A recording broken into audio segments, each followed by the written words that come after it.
बिस्मिल्लाहिर्रहमानिर्रहीम। अस्सलाम वालेकुम। आपकी खिदमत में एक मज़ेदार सी वीडियो के साथ हाज़िर हूँ। तो ये एक बुक ये मैंने मंगवाई है किसी लाइब्रेरी से आप लोगों के लिए, और आई होप कि आप इसको पसंद करेंगे। तो इसमें से मैं आपको बहुत मज़े की चीज़ें पढ़कर सुनाऊंगा। ये 1991 में इशू हुई थी और ये इसके पब्लिशर हैं, ये आप देख सकते हैं। तो इसमें डिफरेंट टॉपिक्स उन्होंने दिए हुए हैं, तो मैं उसमें से आज एक टॉपिक आपके लिए ढूंढ लेता हूँ इन बुक में से। वो 1 बाय 1 उन्होंने तरतीब वाइज लिखा हुआ है। तो इसमें से जो हमारे मतलब ये मैंने ढूंढा है आपके लिए तारीख़ बर सग़ीर। तो राइटर इसमें लिखता है कि आज से तकरीबन 200 साल पहले जब दरियाए रावी की लहरें किला की दीवारों के साथ टकराती थीं और आहिस्ता आहिस्ता जब दरियाए रावी ने अपना रुख बदला, तो उस वक्त पतंगबाजी किला की दीवार के साथ हुआ करती थी। बरे सग़ीर की तारीख़ के मुताले के बाद कोई भी ख़त्मी फ़ैसला नहीं किया जा सकता कि पतंगबाजी पंजाब में कब और किस शहर से शुरू हुई, मगर बुज़ुर्ग पतंगबाजों की सीना गज़ट मालूमात के मुताबिक 90% अक्सरियत इस बात पर मुत्तफ़िक है कि पतंगबाजी में 2 शहर बहुत मशहूर थे यहाँ पर के दफ़बाजी की सूरत में मुकाबले किए जाते थे। एक शहर लाहौर और दूसरा शहर अमृतसर। इन दोनों शहरों में तो पतंगबाजी और पतंग साजी पूरे अरूज पर रही है। एक तो इन दोनों शहरों का मौसम एक जैसा होता है, दूसरे यहाँ अक्सरियत पंजाबी लोगों की है, और फिर दोनों शहर एक दूसरे से जुड़े हुए भी हैं। पुराने वक्तों में लाहौर से अमृतसर की टिकट की कीमत सिर्फ 6 आना हुआ करती थी। पतंगबाजों की अक्सरियत इन 2 शहरों पर ही मुश्तमिल थी। अक्सरियत पतंगबाजों की बात इस बात पर भी मुत्तफ़िक है कि अमृतसर के लोग लाहौर शहर में आकर पतंगबाजी किया करते थे और लाहौरिये अमृतसर जाकर पतंगबाजी करते थे। दोनों शहरों के पतंगबाजों के दरमियान सख्त मुकाबलेबाजी भी होती थी और टूर्नामेंट भी होते थे। अमृतसर के उस्ताद दयाल सिंह और उस्ताद मेहताब बहुत मशहूर पतंगबाज थे। दोनों शहरों के पतंगबाज इकट्ठे होकर बाबा बुल्ले शाह की नगरी शहर कसूर में चले जाते थे।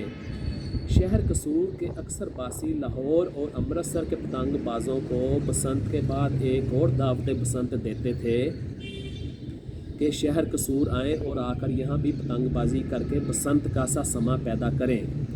कसूर शहर के लोग खुद बहुत कम पतंगबाजी करते थे। उनका असल मकसद ये था कि जब पतंगबाज कसूर आएंगे तो उनके साथ लातादाद शायकीन भी आएंगे। तो कसूर वालों की 4 मशहूर चीज़ें बहुत ज़्यादा बिकती थीं। एक मेथी, दूसरा फलूदा, तीसरे कतलम्मा और चौथा अंदरसे। ये चारों चीज़ें शहर कसूर की बहुत मशहूर थीं।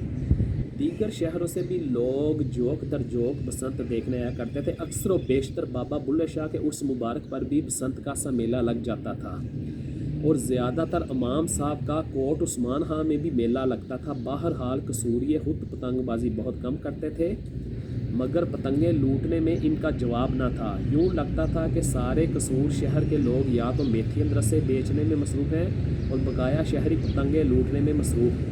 तब शायकीन और पतंगबाज खूब इंजॉय करते थे और बड़े बड़े अपने वक्तों के मशहूर पतंगबाज और पतंग साज आकर हिस्सा लेते थे।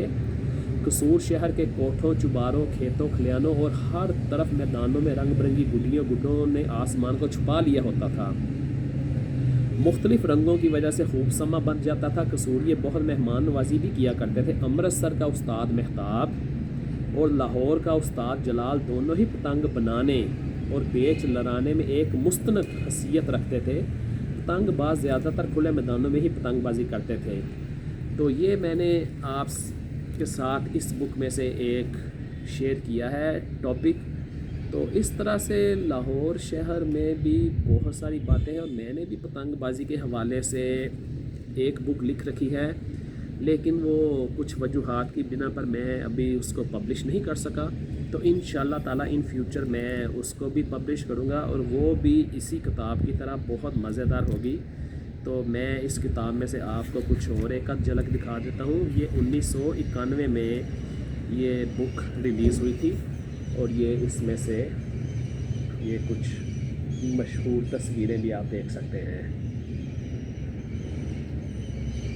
تو بہت کھلا ہوا موسم ہے لاہور کا، بہترین ہوا چل رہی ہے، کل ہلکی ہلکی بارش ہوئی تھی، اور آسمان نیلا ہے لیکن رنگوں سے خالی۔ تو میں امید کرتا ہوں کہ آپ کو میری یہ چھوٹی چھوٹی کوششیں پسند آئیں گی، اور آپ مجھے سپورٹ کریں گے۔ میرے چینل کو سبسکرائب کر لیں، لائک کر لیں، اور بیل آئیکن پریس کر لیں، تاکہ میں آپ کے لیے مزے کے واقعے جو اکٹھے کروں وہ آپ تک پہنچا سکوں، اور آپ کو نئی سے نئی معلومات دے سکوں اپنی کیپیسٹی کے مطابق جتنا میں جانتا ہوں۔ تو آپ دوست مجھے گائیڈ کیجیے گا۔ اب مجھے اجازت دیجیے، اللہ حافظ۔